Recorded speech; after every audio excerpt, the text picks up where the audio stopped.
Hey guys, this is Roxanne Smithers with Smithers and Ume-Nwagbo, your trusted 360 General Counsel, and here is another note from my Legalpad.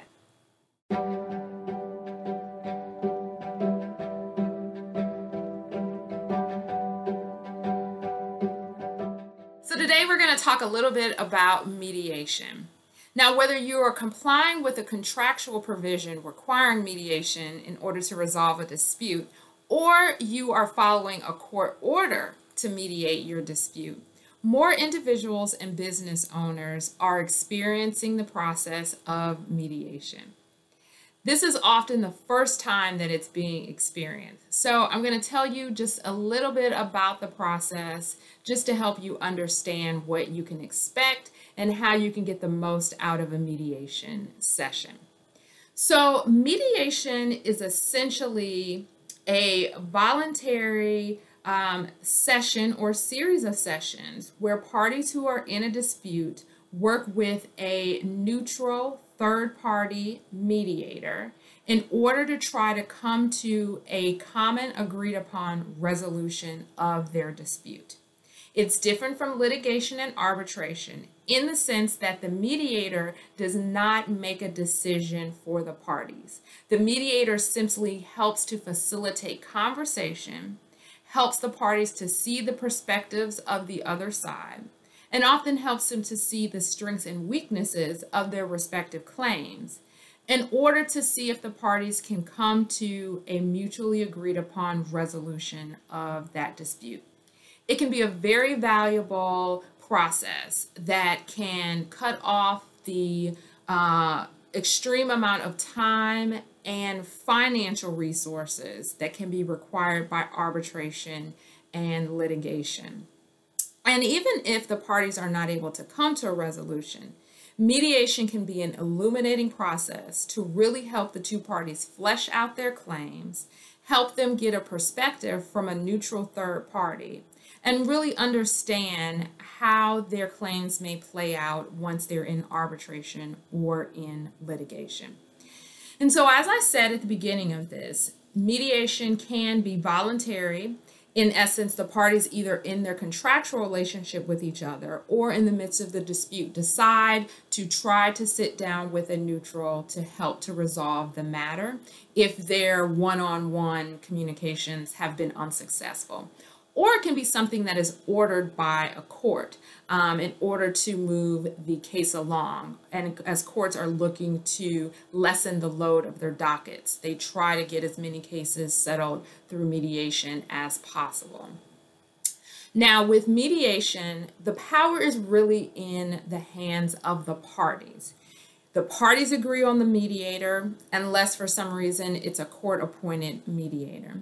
The parties agree on the time, the location, and the date of the mediation.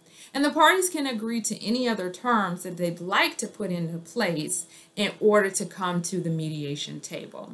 It's just a matter of those parties agreeing to those items.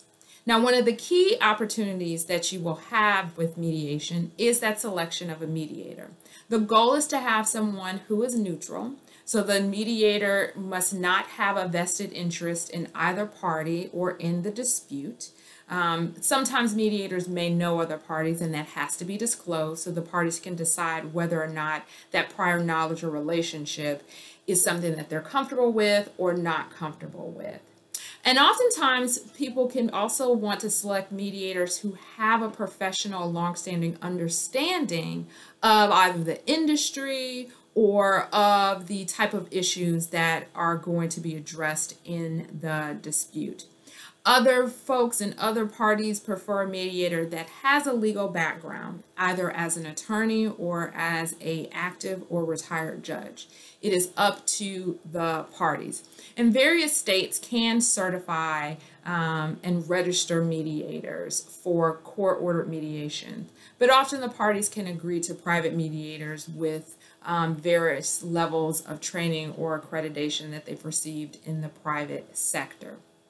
Okay.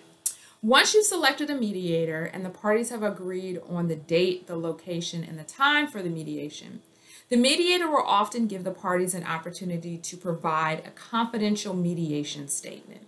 This is something that will only be for the eyes of the mediator and not for the other side. It gives the mediator a chance to get information from the parties, the factual background, key documents or evidence, as well as the parties' private goals for the mediation, any prior history of the parties looking to resolve the matter, whatever information the parties want to provide in order to give the mediator a good background knowledge of the case and of their position.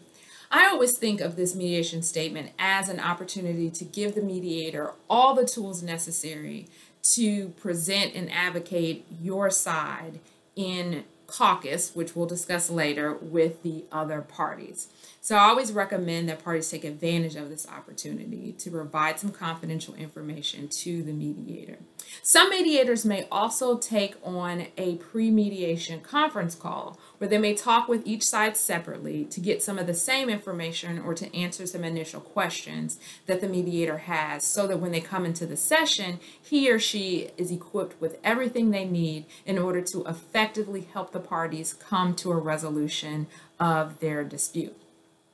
Now, once you either arrive at your mediation in person or virtually, the mediator will have all the parties introduce themselves. We want to make sure that appropriate individuals are part of the session and that the individuals who are there at the session have authority to actually resolve the matter. That is a critical piece. The mediator may give either the parties and or their counsel, if counsel is involved, the opportunity to present an opening statement. This happens in a joint session where the parties are all together, generally speaking, and the parties get a chance to sort of hear each other's side. Some participants in mediation really take this as the first opportunity to speak directly to the other party and to really present a bit of the key and important evidence that they think will really support their case, to help the parties sort of think through what will happen if they're not able to resolve the matter. Now, the mediator may take questions during that period of time, may ask for clarification, and may see where the parties are during that joint session. Some mediators will then automatically take the parties into separate rooms and meet with them separately. These are called caucuses. This gives the mediators an opportunity to talk more candidly with each party and their counsel. Parties have the opportunity to provide the mediator with information that they just want the mediator to have, or information that they want the mediator to share with the other side. And this is when you'll have a process where the mediator goes between the various caucus rooms, which is called shuttle diplomacy, where the mediator may take messages or information or offers and questions from one group to the other group, discuss that information, gather additional information, maybe get some positions or some consensus, and then take that back to the other room.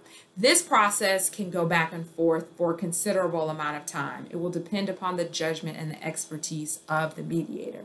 At various points, the mediator may bring the parties back together in joint session if they think that there will be a value in the parties having a mutual conversation and talking together to move the process forward.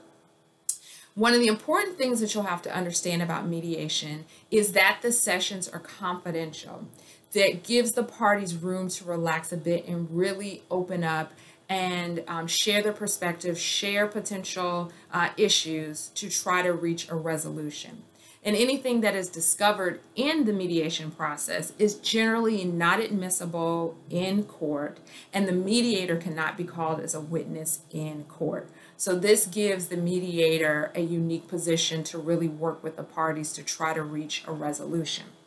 Now, at the end of this mediation process, either after a couple hours or sometimes multiple sessions, the parties may be able to actually reach a resolution, at which point the mediator will work with the parties to specify and document the terms of that resolution, and they will have a mediation sort of summary or settlement. Now, if the parties have attorneys, there may be some additional documentation that will be drafted after the fact to fully memorialize and finalize the terms of the agreement. But the nitty-gritty key provisions of that deal will happen at the mediation with the mediator there, and the mediator will have everyone sign off on those the written terms of that agreement. If in some cases the parties are not able to come to a resolution, the mediator may declare an impasse, meaning the parties have put forth a good faith effort, hopefully, and they have been unable to reach a resolution. Now, an impasse doesn't necessarily mean that your mediation has failed. It simply means that an agreement hasn't been reached at this point. But you may have some movement. You may have movement in terms of actions the parties are willing to agree to or see that they have some common ground, or you may be able to have moved closer together in terms of a financial demand. And that means that there is still room for discussion in the future, days later, weeks later, or even months later, as litigation or arbitration continues to wear on. And most mediators are willing to either come back to the table or help the parties sort of reach that last mile if they are close to a resolution and they need a little more intervention to come to a resolve. As well, if there's an impasse, it still gives the parties an opportunity to understand how their claims or their defenses or their evidence may play out with other neutral third parties, i.e. a judge, an arbitrator, or a jury. And it helps them to do a bit of reality testing in terms of the strengths and weaknesses of their claims. So whether a mediation results in a settlement or ends in impasse, it is still a valuable process to help parties clarify their claims, clarify their positions and their evidence, and understand if there are points of common ground that can help them to resolve an issue or help them to streamline the dispute as they move forward in arbitration or litigation.